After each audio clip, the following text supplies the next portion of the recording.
প্রথমেই বলে নিই, এই ভিডিওটা সেলিব্রেশনের ভিডিও, নিরপেক্ষতার কোনো জায়গা নেই। আমার চোখে মুখে যে খুশি সেটা লুকিয়ে রাখার কোনো প্রশ্নই নেই, কারণ 15 বছর ধরে পশ্চিমবঙ্গে যে ভয়, যে আতঙ্ক চলছিল, আজ সেই ভয় থেকে মুক্ত হলো বাংলা, ভয়হীন হলো বাংলা। কোন কোন ভয়, চলুন সেগুলোকেই আলোচনা করি। প্রথমেই বলি, ব্যক্তিগতভাবে আমার নিজেরও ভয় কাটলো। আপনারা যারা আমাকে ভালোবাসেন তারা হয়তো জানেনই না, আমার ওপর রীতিমতো নজরদারি চালানো হতো, কেস দিয়ে দেওয়া, জেলে পুরে দেওয়ার ভয় দেখানো হতো। কোন ভিডিও বানানো যাবে, কোন ভিডিও বানানো যাবে না, সেই বিষয়ে রীতিমতো হুমকি দেওয়া হতো। আজকের পর থেকে অন্তত সেই ভয় থেকে আমি মুক্ত হলাম। আজকের পর থেকে সত্যিটাকে সত্যি বলতে আমার অন্তত আর ভয় লাগবে না। শুধু আমি নই, পশ্চিমবঙ্গে আমার মতো পাবলিক স্পিকাররা এইবার ভয় মুক্ত হয়ে নিরপেক্ষভাবে কথা বলতে পারবে। আশা করি কতটা কষ্ট থাকলে এই রকমভাবে বলা যায় অনুভব করতে পাচ্ছেন। দ্বিতীয়ত, এই জয়ে বাংলার হিন্দুদেরও ভয় কাটলো।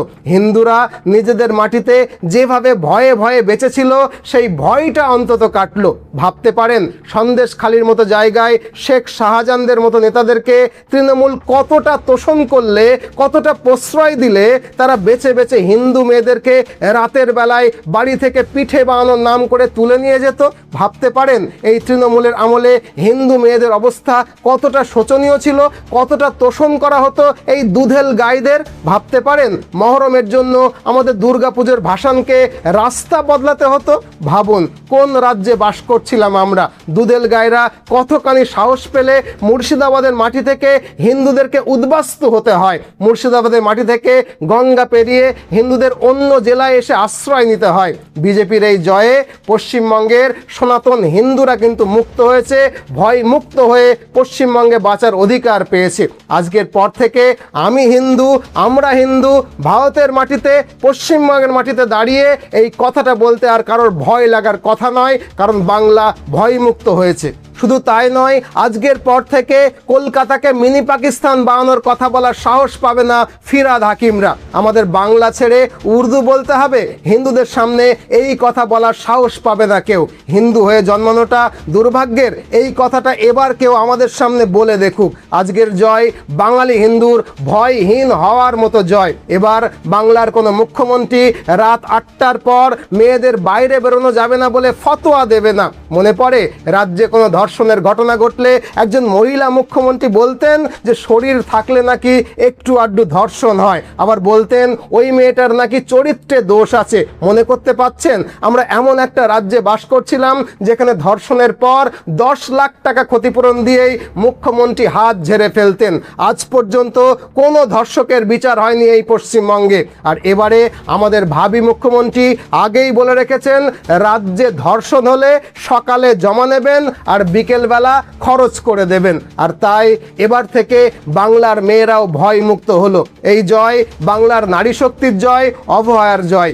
রাত জেগে জেগে আমরা যারা রাস্তায় রাস্তায় we want justice, we want justice slogan দিয়েছিলাম, এই জয়টা তাদের জয়। আমরা লড়েছিলাম, আজ আমরা জিতেছি। আজকের পর থেকে বাংলার শিক্ষিত যুবকরা হয়তো আবারও বুক বেঁধে পড়াশোনা শুরু করার সাহস পাবে। যে রাজ্যে টাকা দিলেই সরকারি চাকরি পাওয়া যেত, যে রাজ্যের শিক্ষামন্ত্রীর খাটের তলায় কোটি কোটি টাকা নগদ পাওয়া যেত, যে রাজ্যে শিক্ষকরা দিনের পর দিন রাস্তায় বসে থাকতো, যে রাজ্যে পরীক্ষায় শূন্য পেয়েও WBCS অফিসার হওয়া যেত, এই জয় সেই অন্ধকার কাটিয়ে শিক্ষিত বেকার যুবকদের নতুন ভোর আনার জয়। যে রাজ্যে লক্ষ লক্ষ যুবক তাদের বাড়ি ঘর ছেড়ে কাজের সন্ধানে অন্য রাজ্যে পরিযায়ী শ্রমিক হয়ে পাড়ি দিত, আজকের জয় সেই পরিযায়ী ভাইদের জয়। আশা করব বাংলায় আবার শিল্প আসবে, অর্থনীতিতে বাংলা আগের মতো এগোবে। বাঙালি ছেলেমেয়েরা কাজের সন্ধানে অন্য রাজ্যে আর যেতে হবে না তাদেরকে, বাঙালি বাংলায় থাকতে পারবে। এখানেই শেষ নয়, এই তৃণমূল সরকার আর 5 বছর থাকলে পশ্চিমবঙ্গটাকে হাতে ধরে বাংলাদেশ বানিয়ে দিত। সীমান্ত ঘেঁষা জেলাগুলোতে যেভাবে জামাত ইসলামের লোকজনকে উদ্দেশ্যমূলকভাবে অনুপ্রবেশ করানো হচ্ছিল এবং সীমান্তবর্তী জেলাগুলোর জনবিন্যাস যেভাবে উদ্দেশ্যমূলকভাবে পাল্টে ফেলা হচ্ছিল, তার থেকে বাংলা বাঁচলো আজ।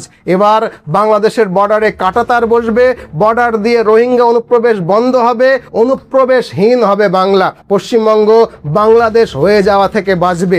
বাঙালি হিন্দুকে আর কখনো উদ্বাস্তুই হতে হবে না। আর সবচেয়ে ভয়ের ব্যাপার ছিল, আপনারা জানলে চমকে উঠবেন, যে এই মমতা বন্দ্যোপাধ্যায় ওবিসির দোহাই দিয়ে একটা বিশেষ সম্প্রদায়ের লোকজনকে পুলিশ প্রশাসনে ঢোকাচ্ছিলেন, যেটা পশ্চিমবঙ্গের বাঙালি হিন্দুর অস্তিত্বের জন্য কতখানি বিপজ্জনক হতে পারত জাস্ট একটু আন্দাজ করুন। আশা করি সেই ভয় থেকেও আমরা মুক্ত হলাম। শুধু কি তাই, ভাইপো গোটা রাজ্যকে একটা সংগঠিত তোলাবাজির ময়দান করে ফেলেছিল। চাল চুরি, গরু চুরি, কয়লা চুরি, বালি চুরি, সব কিছুর নির্দিষ্ট পার্সেন্টেজ পৌঁছে যেত ভাইপোর কাছে, আর ভাগ পেত ছোট বড় মেজো নেতারা। এমনকি রাস্তায় রাস্তায় যে লরিগুলো চলতো তাদেরকেও রীতিমতো তোলাবাজির কার্ড পর্যন্ত দিয়ে দেওয়া হয়েছিল, যাতে ওভারলোডেড গাড়িকে রাস্তায় অন্য কেউ না আটকায়, গরু পাচার করার গাড়িকে রাস্তায় কেউ না আটকায়, বালি পাথর পাচারকারী গাড়িকে রাস্তায় কেউ না আটকায়। এইভাবে গোটা তৃণমূলের ইকোসিস্টেম একটা করে খাওয়ার জায়গায় তৈরি হয়ে গিয়েছিল। আপনারা নিশ্চয়ই জানেন সেটা, যেখানে বুথ সভাপতি থেকে শুরু করে ব্লক সভাপতি, এমএলএ থেকে শুরু করে এমপি, প্রত্যেকেরই একটাই উদ্দেশ্য ছিল বাংলাকে লুটে পুটে খাওয়া।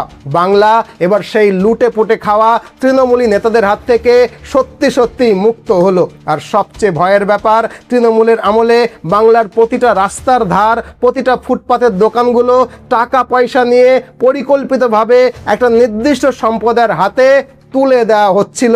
আপনারা নিশ্চয়ই সেটা অনুভব করেছেন। একটা নির্দিষ্ট সম্প্রদায় আমাদের প্রতিটা শহর, প্রতিটা গ্রাম, প্রতিটা মহল্লার মূল রাস্তাগুলোকে কন্ট্রোল করতে শুরু করেছিল। শুধু তাই নয়, প্রতিটা মহল্লার নির্দিষ্ট সম্প্রদায়ের মিনার থেকে দিনে 5 বার যে মাইক বাজানো হয়, প্রতি 6 মাস অন্তর অন্তর সেই আওয়াজটাকে একঘাট করে বাড়ানো হচ্ছিল, যাতে এলাকার ওপরে তাদের প্রভাবটাকে দেখানো যায়। রাতের বেলায় দুধেল গায়েরা সংগঠিতভাবে রাস্তা দিয়ে জোরে জোরে বাইক চালাতো এলাকা দখলের নামে, আর পুলিশ প্রশাসন চুপ করে দেখত। এই জয় বিশেষ সম্প্রদায়ের এলাকা দখলের হাত থেকে আমাদের গ্রাম, আমাদের শহর, মহল্লা রক্ষা করার জয়। শান্তিপ্রিয় বাঙালি হিন্দুরা এবার একটু শান্তির শ্বাস নেবে। এবং সবচেয়ে বড় কথা, যাদবপুর ইউনিভার্সিটির মতো ইউনিভার্সিটিতে যেভাবে ভারত বিরোধী স্লোগান শোনা যেত, যাদবপুর যেভাবে ভারত বিরোধীদের আস্তানায় পরিণত হয়েছিল, সেই যাদবপুরকে আমরা উদ্ধার করতে পারবো নিশ্চয়ই। যাদবপুর আবারও স্বমহিমায় মাথা তুলে দাঁড়াবে। সব মিলিয়ে এই জয় বাংলার স্বাভিমানের জয়, বাঙালি হিন্দুর শেষ আশ্রয়স্থল বাঁচানোর জয়। আশা করি আপনারা প্রত্যেকেই আমার সঙ্গে একমত হবেন। আজ আমি এই অবধি বললাম, বাকিটা কোথায় কোথায় পশ্চিমবঙ্গ ভয়মুক্ত হলো সেটা আপনারা দায়িত্ব নিয়ে কমেন্ট বক্সে নিশ্চয়ই জানাবেন।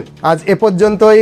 আগামীকাল সকালে পশ্চিমবঙ্গের আকাশে গেরুয়া সূর্য উঠবে, নীল সাদা নবান্ন গেরুয়া রঙে রাঙানো হবে। নতুন বাংলায় আপনাদের প্রত্যেককে স্বাগত।